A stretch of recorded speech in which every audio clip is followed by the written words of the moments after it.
Hey everybody, this is Jim the Tabletop Engineer, and welcome to a new video series or campaign. I have been wanting to play this game for a while. I just wasn't 100% certain how to do it. You'll understand in a minute.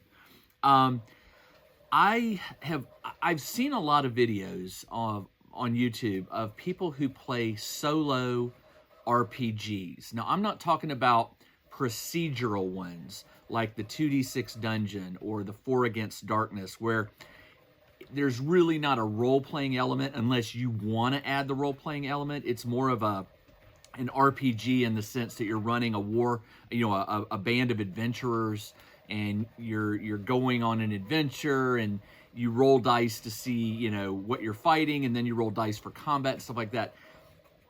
That's sort of an RPG, but I'm talking about a real RPG that does have dice to it, but it's more of a storytelling RPG where there's a world that you're going to interact with, and there are characters you're going to interact with. And as a solo player, a solo game player, I play a lot of solo games, but what I don't play is real RPGs solo, like Dungeons and Dragons or Mothership, or just, you get it, an RPG, like a published RPG.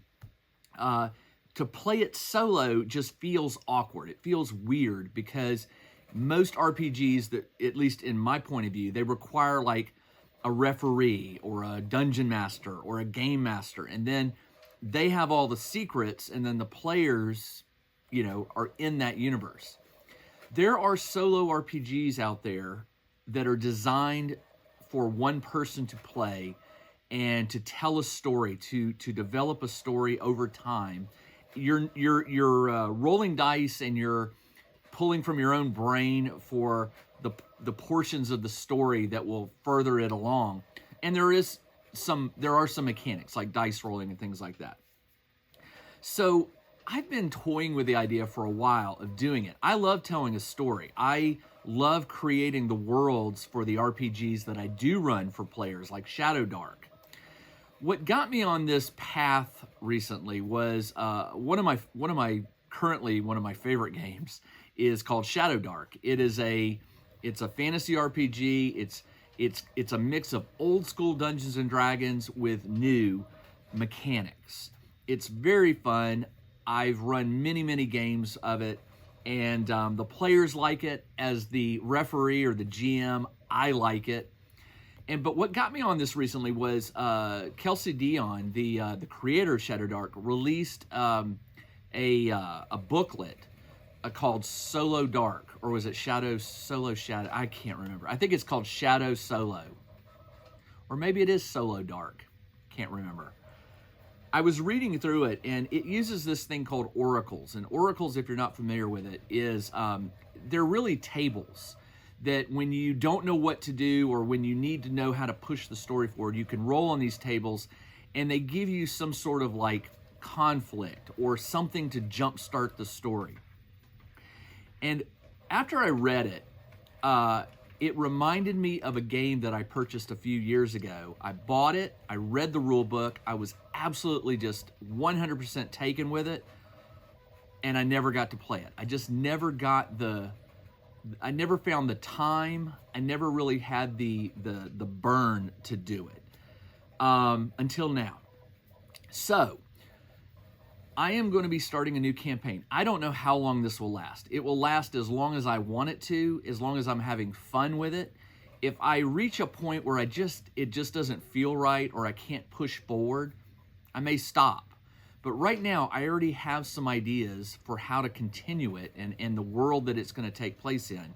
So let me introduce you to a game called Ironsworn Starforged. Now, this is based on a game called Ironsworn, which is a fantasy game. Starforged came out afterwards, and it is the sci-fi version of Ironsworn. And I bought it. It's a hardback. You can see how thick the rule book is, but it's not dense.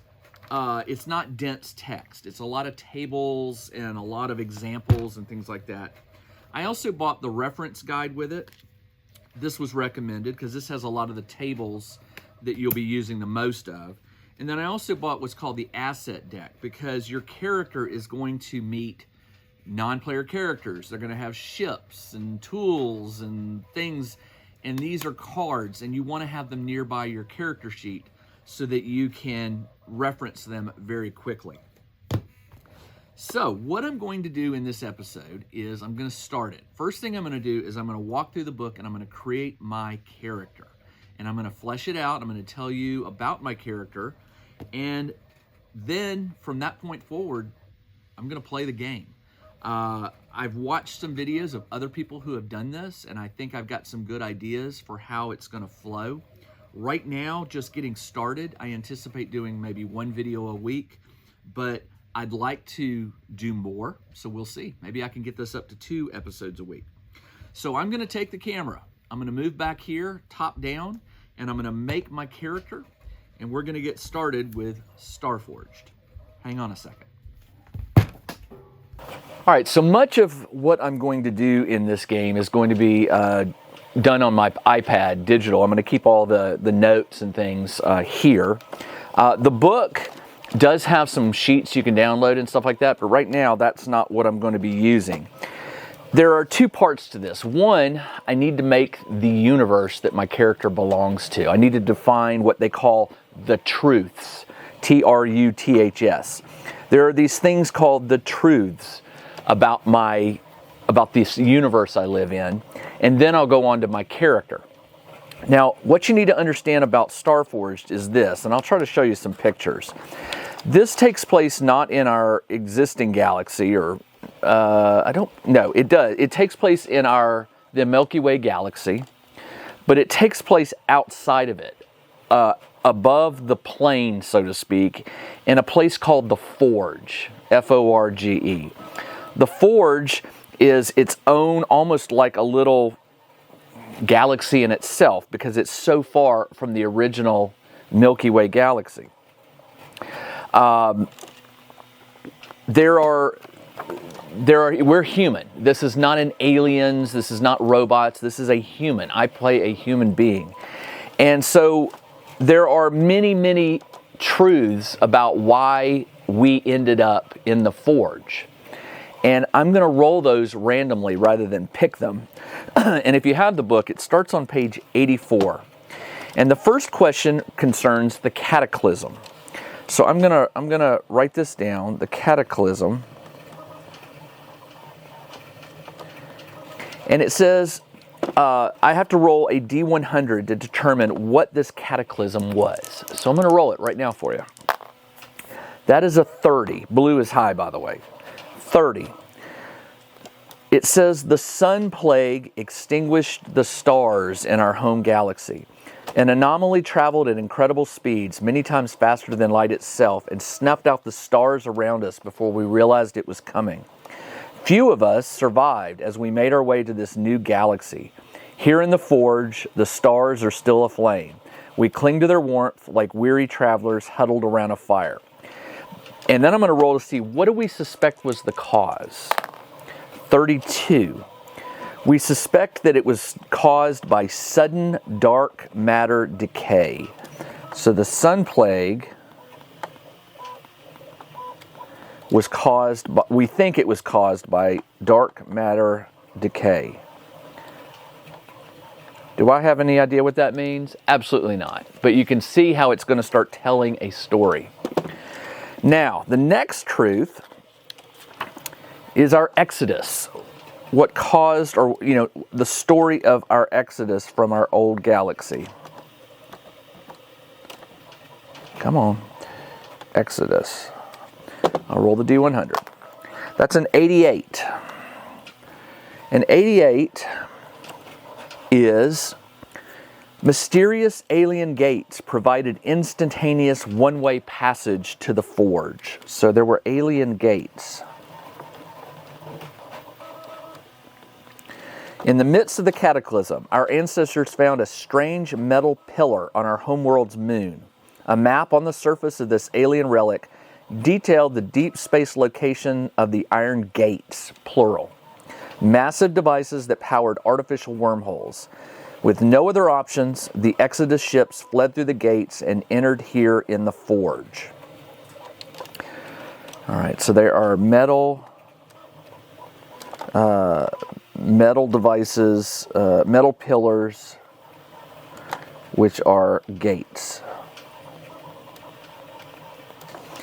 All right, the next one concerns communities.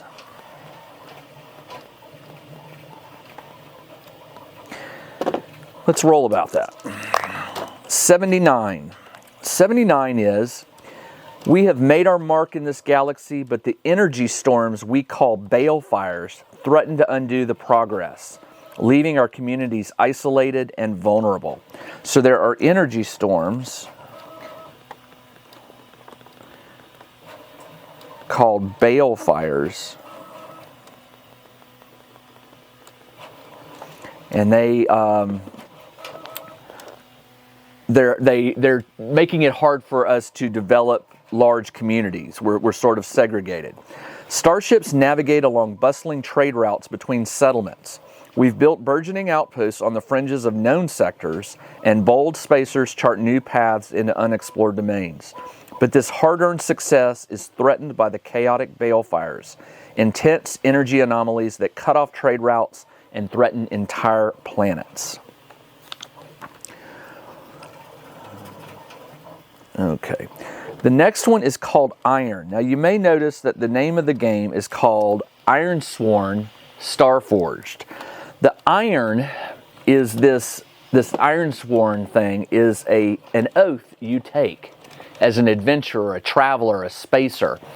It's this oath you take, and it's almost like religion. You will do anything and everything to fulfill an oath that you take. So let's roll and see what it is about these oaths. 67. 67. Iron vows are sworn upon totems crafted from the enigmatic metal we call black iron. All right, so totems made of black iron. So spacers probably carry them. Let's see what it says. It says black iron was first forged by a long dead civilization. Some say it is a living metal attuned to the hidden depths of the universe. Remnants of this prized resource are found within ancient sites throughout the forge. It is resistant to damage and corrosion, but can be molded using superheated plasma at specialized facilities. The Ironsworn, which is me, carry weapons, armor, or tokens crafted from black iron, and they swear vows upon it. Okay? Now we go to laws. Are you seeing where this is going? These are all ideas that can help you sort of create the idea of this world you live in. That is a 100. Our communities are bound under the terms of the covenant, a charter established after the Exodus. The organization called the Keepers is sworn to uphold those laws. Keepers. Most settlements are still governed under the covenant and yield to the authority of the Keepers, but a few view the covenant as dogmatic, impractical, and unjust relic of our past. In those places, the Keepers will find no welcome. Okay? Religion.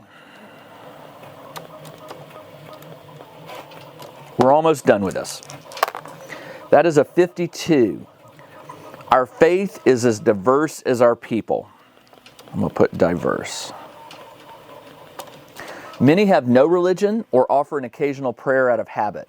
Others pay homage to the gods of our forebears as a way of connecting to their roots. Some idealize the natural order of the universe and see the divine in the gravitational dance of stars or the complex mechanisms of planetary ecosystems. And many worship the primordials, gods of a fallen people who once dwelt within the forge. All right, so there's this race called the primordials, gods of a fallen people. So there's relics in this forge of a previous race or races. Let's look at magic. Now this one, This one I'm not sure about. Let's see what it has. That is a 1. Magic does not exist. None. I was kind of hoping for that. I really didn't want any kind of magic or supernatural powers. Some look to superstition and age-old traditions for comfort in this unforgiving galaxy, but that is foolishness. What some call magic is simply a product of technologies or natural forces we aren't yet equipped to understand. All right, let's go to communication.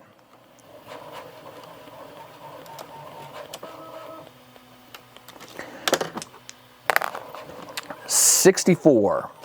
Information is life. We rely on spaceborne couriers to transport messages and data across the vast distances between settlements. I'm going to put couriers here. Direct communication and transmission beyond the near space of a ship or outpost is impossible. Digital archives are available at larger outposts, but the information is not always up to date or reliable. Therefore, the most important communications and discoveries are carried by couriers who swear vows to see the data safely to its destination. Okay? Yeah. And then I think the last one, no, we've got 1, 2, 3, 4, 5, 6 more. Sorry. We've got a lot more. Let me do a new page. The next one is medicine.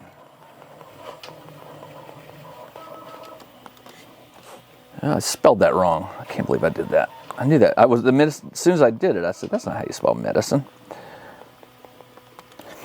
Medicine. 79. Orders of sworn healers. I'm going to put that on here. Sworn healers.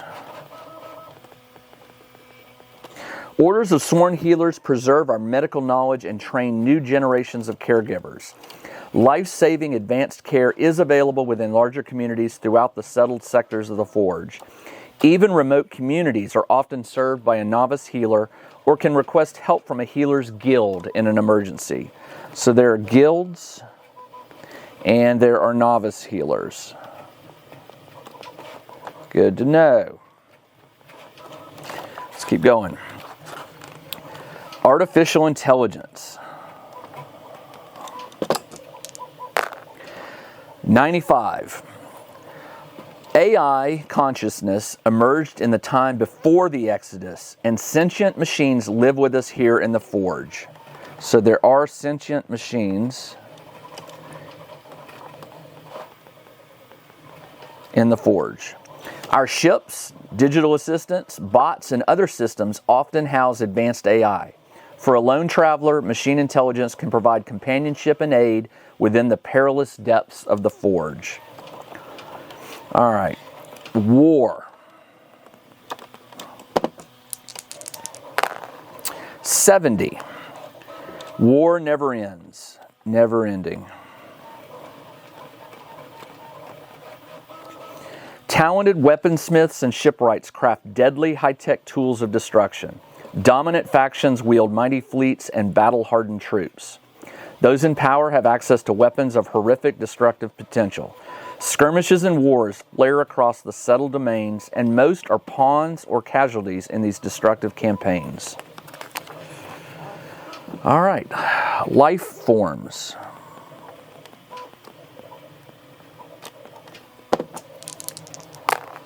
'50.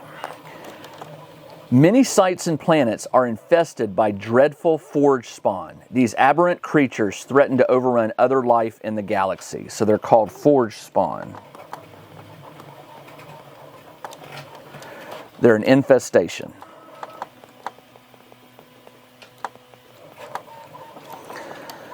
The Forge spawn are hostile creatures born of the chaotic energies of this galaxy. Hundreds of abandoned or devastated outposts and derelict ships stand as testament to their dreadful power and cunning. All right, here we go. The precursors. These are the beings that were here in the Forge before us, I believe. 72. The biomechanical life forms we call the remnants. Engineered by civilizations as weapons in a cataclysmic war, survived the death of their creators. On scarred planets and within precursor vaults throughout the Forge, remnants still guard ancient secrets and fight unending wars. So there's vaults to guard.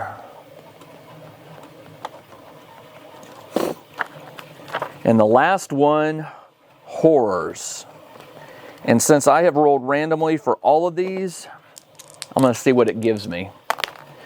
16. Put enough alcohol in a spacer and they'll tell you stories of ghost ships crewed by vengeful undead. It is all nonsense. Within the Forge, space and time are as mutable and unstable as a flooding river. When reality can't be trusted, we are bound to encounter unsettling phenomenon. So I'm going to put nonsense. I'll stick with that. I wasn't sure how I'd feel about that, whether I wanted there to be, you know, some supernatural element or not. But given that there's no magic, I'm kind of cool with the fact that there's also no horror. All right, so when you are reading these, it's giving you ideas for your class that you will make your character. Your character is a single person, a single individual, and you start out with a ship. You start out with a surface vehicle like a car or hover bike, something along those lines. You start with some basic supplies and a weapon. But what you don't start with is a story of how you got there, who you are, you know, how you came to be, where are you currently located, why are you traveling in space, what is your job, what do you feel is your duty, those kind of things.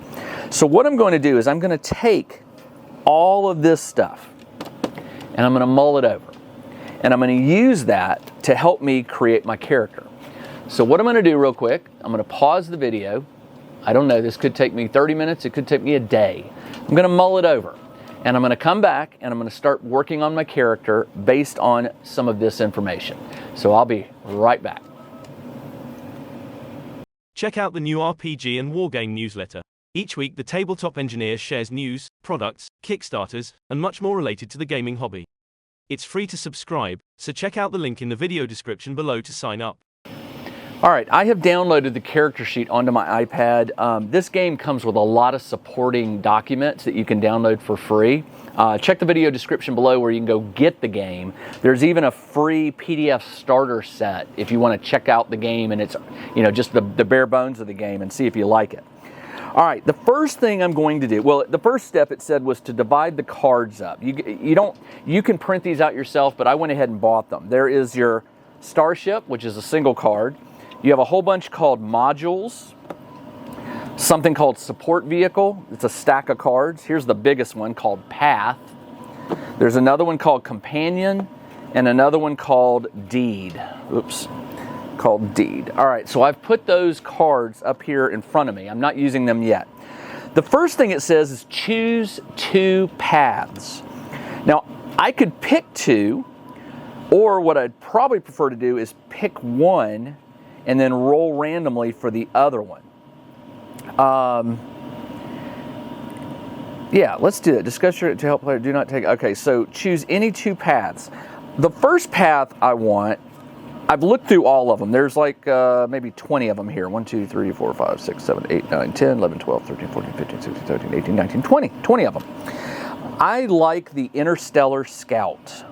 So I am going to, in my notes here, I'm going to choose Interstellar Scout. Oop, got too big of a pencil here. Let's go with a smaller 3mm, 2mm. Interstellar Scout. Interstellar Scout. And I'm going to roll for the second one. And if it just absolutely conflicts with the first one, then I'll maybe choose. But let's see what the dice say. That is a 0-1. Wow. A 0-1 is a battlefield medic. You know what? Being that I'm by myself, I'm a scout, I'm out there in my ship, being able to heal myself, that's probably not a bad idea. Battlefield, and that's probably comes from my character's background, which we will get into when the story starts. So battlefield medic.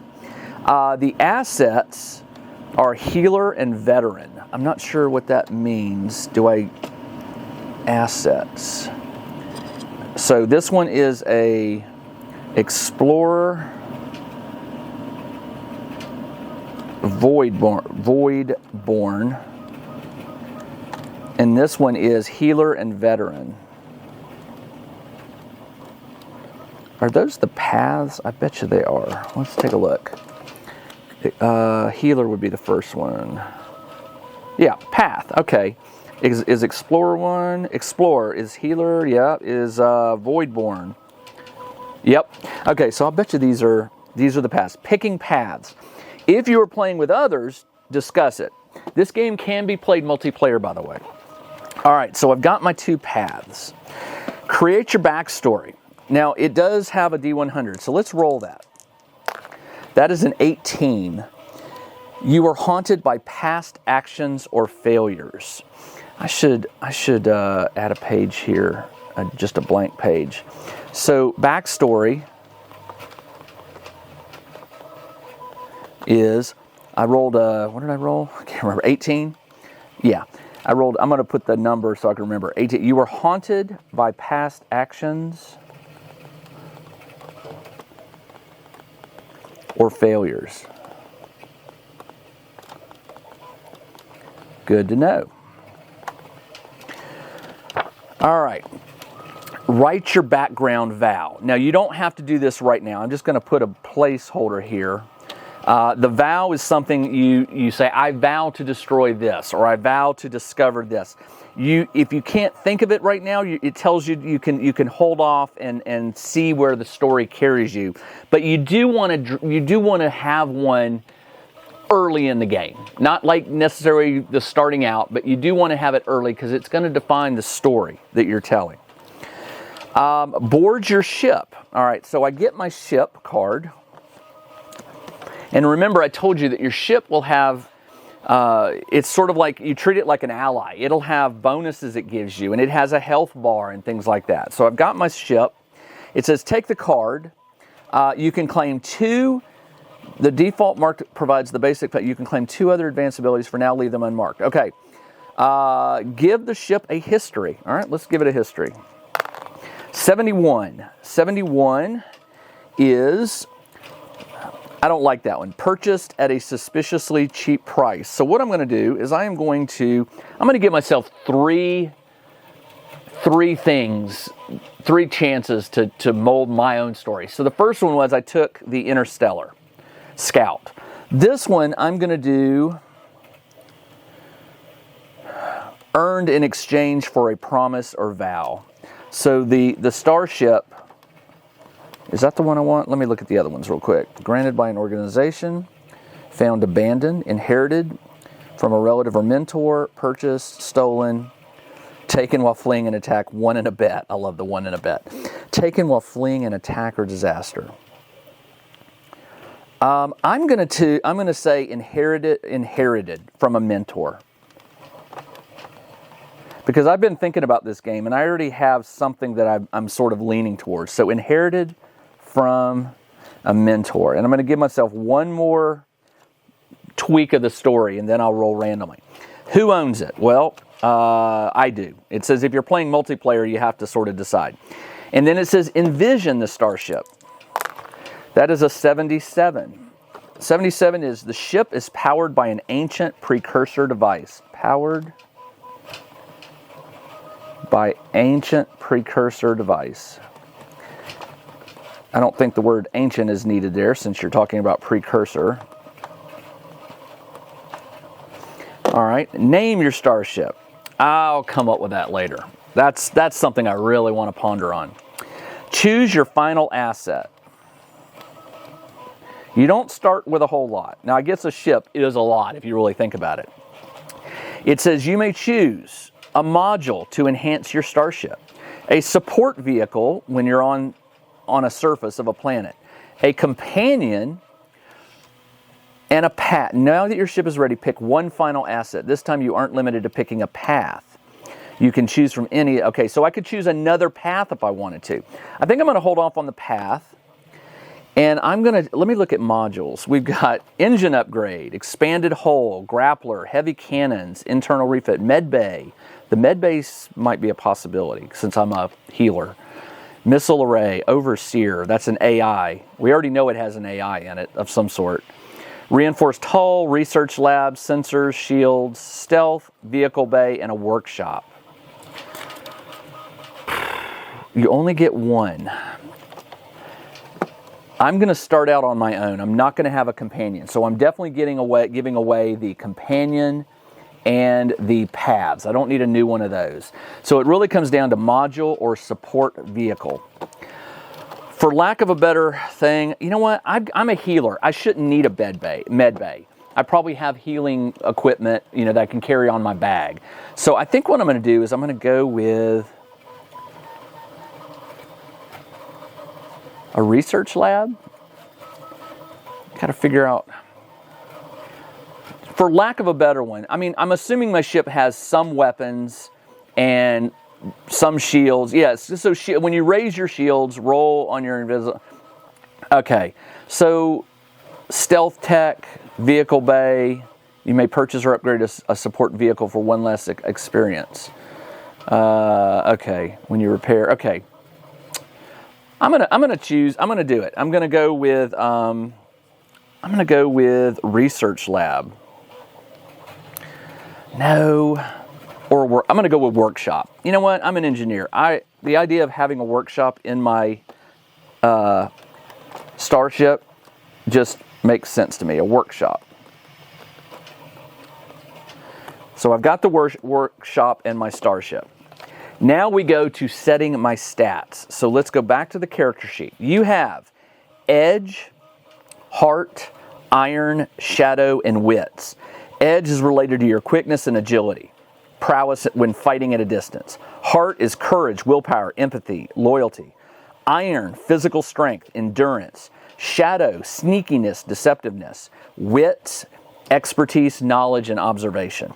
You have 3, 2, 2, 1, 1 to put in those. My guy, I want high wits. But I also want quickness and endurance. So I'll give myself heart of 1, courage. Maybe I'm not the bravest. Maybe I run, when things get out of hand. So 3, 2, 2, 1, 1. Got it. When setting your snack, okay, okay. Set your condition meter. Your condition meters are on the left and the right. We have health, which goes from 0 to 5, spirit 0 to 5, and supply 0 to 5. Now, 0 to 5 supply doesn't sound like a lot, but it's really just a number that represents. If you have 5, your ship has got food and supplies and fuel and everything you need. If you got a 3, you're kind of getting lean, and if you're at 0, you're running on fumes. Maybe your ship is dead in the water and you have no fuel and no oxygen. So the number is sort of, don't look at it as a health bar, as more of just a number. So it says your health, spirit, and supply are all set initially at 5. Your momentum is set to +2, and your max momentum is set to 10. And your reset is set to +2. And as things happen, this number can go up or down. Momentum can give you positive help when you're on a roll. Use that term, on a roll. You may have positive momentum. When you have negative momentum, things are going against you in the story, and they're going to affect your dice rolls and stuff like that. So the max is 10, but your max momentum can be decreased when you get injured and stuff. Also, your reset has to do with when you get down, when you burn your momentum, it will always reset to the reset value. So +2 is good. You're always sort of got a little bit of extra juice. But if it dips down and the reset becomes negative, you're really despondent. You're just in bad shape. Okay, now you're supposed to envision and name your character and come up with a call sign. My character's name is Mendel. And then you gear up. You have what's called a spacer kit. Environmental suit, flashlights, toolkit, med kit, and a personal communicator. Plus you have some sort of personal item. Your character is all set. You're set to start creating your starting sector. So with time out for this video, what I'm going to do in my next one is I'm actually going to start the game. I'm going to create the sector that I start in, and it doesn't take long. It's very small, but it will expand as this story gets told. So when I come back, I'll have a ship name, I'll have a call sign, I'll have a backstory that's more fleshed out, and then I will tell you about my character.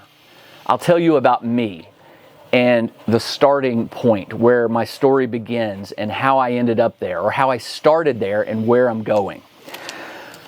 So this is Ironsworn Starforged. I hope you enjoy it. I hope I enjoy it. I think I'm gonna like this. This is a totally new experience for me, playing a solo RPG. If you want to see what other people have done out there, just Google solo RPG gameplay, and you're going to find all sorts of games. People play D&D solo. They play Shadow Dark solo. They play Pathfinder solo. This is not an unknown thing. It's just, I think it's uncomfortable and unknown to most players. Because most players, and I consider myself one, we look for the group when we think of role-playing game. We look for a group, and we don't tend to think role-playing. But I'm hoping to maybe get out of that get out of my comfort zone and try this and see what happens. I have a feeling I'm going to get attached to Mendel. So this story will have a beginning and it will have an end, and I don't know how that will come about, but we will see. All right, this is Jim, the Tabletop Engineer. Thanks for joining me. I hope you'll join me on the next episode of Starforged. I'll be back in a week. Everybody, take care.